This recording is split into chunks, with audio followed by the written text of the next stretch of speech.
Well, hey fans, welcome back to another episode of Let's Talk Spoilers, and today we'll be talking spoilers for Venom, Let There Be Carnage.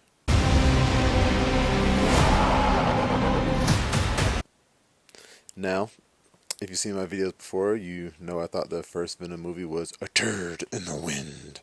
And this one's an even windier turd, however you want to describe it. I thought Venom Let There Be Carnage was terrible.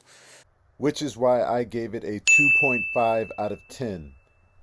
And I can get into all the reasons why. And this shouldn't be a long video, as this movie moves at a breakneck speed. As I mentioned in my review, it is all about just getting to Venom versus Carnage, which can be good, but I think they sacrifice too much of the story to do that. This movie could have easily been like 2 hours, and I would have been okay with it. Maybe even a little less than 2 hours. And I understand wanting to take out all the fluff to make a more streamlined, better movie, but they took out just a little too much. Getting into spoilers, Venom and Eddie are still together, obviously, and Venom is feeding off of chickens and not really eating people, and he does not like that. He doesn't like how Eddie treats him, and just the dynamic between Eddie and Venom. It's probably the only thing I like about this movie. They are the odd couple, and it is great. Tom Hardy voicing both. And you do learn some really cool things about Venom in this movie, I'd say. First of all, Venom is super intelligent. Like, you don't ever get that sense in the first film, really. And I don't know if they go over this in the comics, but he has like photographic vision. He remembers things excellently. Like, he has an eidetic memory. He's very artistic because of it, and he's actually a better detective than Eddie Brock could ever be. And I don't understand why they haven't been using this to their advantage and making Eddie famous again. Like, the stuff they can do, I just don't get it. But like, their dynamic is great. This film, and taking that comedic route, I really feel like they should have just went full scale and leaned into the hard R. And maybe they didn't want to do that because they wanted to somehow connect to the MCU, and I'll get on that later because you know there is a post-credit scene. But they should have went hard R and gone the Venom Lethal Protector route, because in those comics, Venom's a killer. He's a hero, but he is a killer. Like the Punisher, kind of. He's a lethal protector. And they could have easily made it that he was eating bad guys' brains, and we as audience members wouldn't have cared because these are the scum of the earth bad guys, and it would have been great. Like, they should have just thrown in more criminals like Kasady, who preyed on women and children and had Venom come and eat them. And I would have enjoyed that a lot. But there are some inconsistencies as well in how they show Venom in the film. As you know, in the first film, a symbiote and a human host need to achieve symbiosis to be compatible, and Venom and Eddie are like the only two who have done that perfectly. And if a symbiote and his host do not achieve perfect symbiosis, the symbiote just starts to consume the internal organs. And maybe this will explain why those other symbiotes did not talk. Well, for the most part, that they did not talk to their host before devouring their organs. Except for that one blue symbiote that did achieve symbiosis, but the guy still died because it was hungry. Whatever. So, at a certain point, Venom and Eddie break up. Venom jumps out and just starts jumping into random people's bodies. And the funny thing about this is that they're not symbiotic, and he just basically kills all these people. He just kills all these people, and like, at no point does he talk to them and say, hey, this is what I'm doing. He just jumps in, takes over their body completely, and then when they can't sustain him, he moves on to the next one. And it is, I mean, it's awful when you think about it that Venom just went around killing all these innocent people, but it's kind of funny at the same time. I know that's some dark humor. But he manages to jump back in to like Mrs. Chen eventually, and also Anne, and they seem to have no problems like hosting Venom in their bodies. I don't know if they were feeding him with chocolate or whatever, but for some reason they are totally fine. And so yeah, there's that. And then you're on to Shriek, who I guess is a mutant in this movie. They kind of mention she has a mutation, and her and Detective Mulligan, their whole history is just so ludicrous. Like, she's a kid in this home for like mentally unstable kids with Kasady, and she has a screaming ability. And she's just in this normal home, and apparently it's getting uncontrollable now, so they have to transfer her to a new place. So they send regular cops to take this girl with a screaming power to wherever this place is. Regular cops, not, they know where her ability is, and they send regular cops. It is just ridiculous. And of course, she tries to escape and screams and deafens one of Mulligan's ears, and he shoots, I guess, near her face, and or somehow he, I guess, hits her in the head, makes her eye blue. They don't really explain if his bullet hit or didn't, or if she can see out of that eye or if she can't. And he thinks she's dead, but somehow she still ends up in this facility. And later on in the movie, when he finds out she's still alive, he's not surprised at all. He says, "She's dead. I killed her.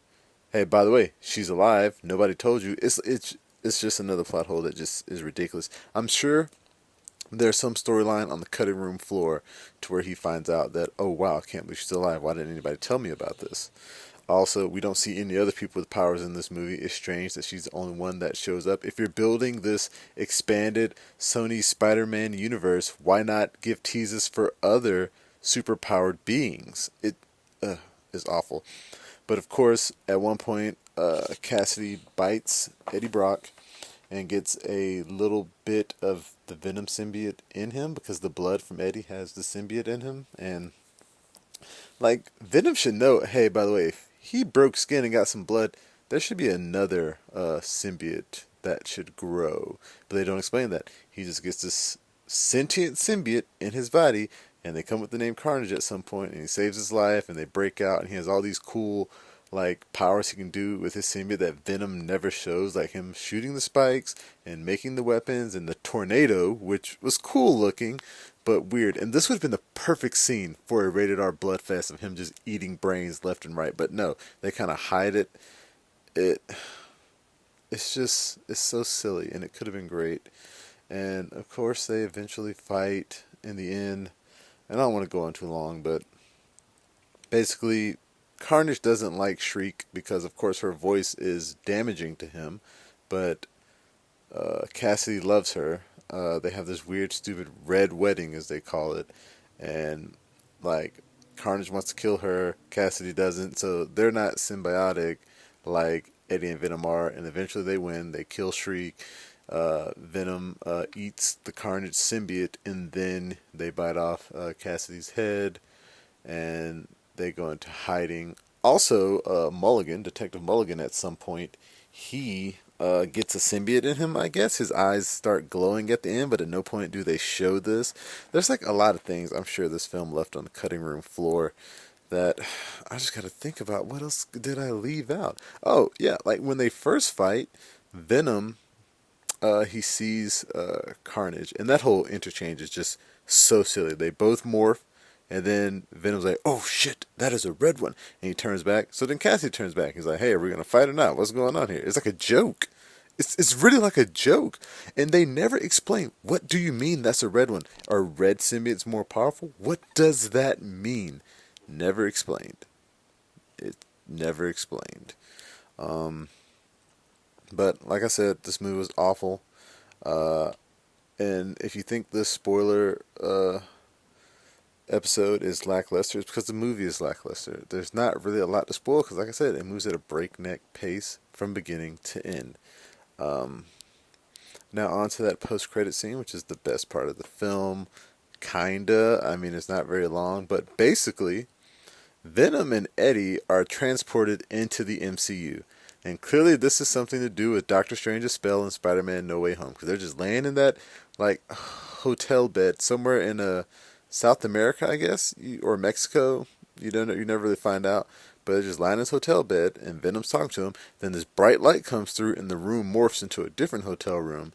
And then you see the J. Jonah Jameson broadcast from the end of Spider-Man Far From Home, and Venom licks the screen, which, in this universe, Peter's like 17 years old, so that's very pedophilic of Venom to do that. Ugh.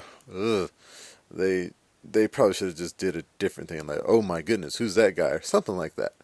But I do feel like this is bringing Sony Spider-Man universe over into the MCU, and it'll probably be viewed like the Netflix universe was, where the MCU will never mention anything that happens in these Sony movies aside from Spider-Man, but the Sony movies will mention everything that happens in the MCU proper, and that's how they will connect them. And Spider-Man will still technically be a part of the MCU unless, Doctor Strange just banishes him forever, which I don't think will happen. I think they will reach a deal. And with Spider-Man and Venom now in the same universe, that means Morbius and Kraven and all the other guys, Spider-Woman, Silver and Black, whatever, are probably all going to be a part of this shared universe as well. And, I mean, because of that, we're probably going to get a sequel. Definitely going to get a sequel to Venom. Two possible choices for a title. Venom, Lethal Protector, a comic issue that they'll probably go with that title. Like, Venom Let There Be Carnage is taken from Venom Maximum Carnage, that comic storyline, which I don't know why they named the movie Venom Maximum Carnage, but yes, Venom Lethal Protector is a potential title for the third film, in my opinion. And that would just have him trying to be like Spider-Man, trying to save people, and call himself the Lethal Protector, like they kind of bring it up in this film. And a second possible title is Venom Along Came a Spider, because Spider-Man and Venom are now in the same universe, so we will see how that shakes out. We'll see how all of this shakes out thanks to this multiverse of madness. But that is it for me, guys. Remember, you can view this spoiler review on YouTube and the blog, flipfrogllc.com/flixfrog. You can find us on Facebook, Instagram, Twitter, and Reddit. And please, pretty please, everybody, hey, come here, listen. Make sure that you subscribe. Yes, subscribe to the YouTube channel, the Facebook page, everything. Make sure you like, comment, and share.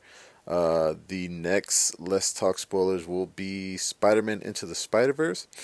Yes, I've seen this movie. I've seen it for years, but of course I had a daughter and I just weren't able to do these reviews, so I'm trying to get back into them. And as you notice, you don't see my face. All you hear is my voice, is because I think I'm going to start leaning more into the podcast genre of reviews. It's a lot easier. I can just sit in my room and record here into the mic, and I don't have to worry about editing the footage as much. So we'll see how this goes.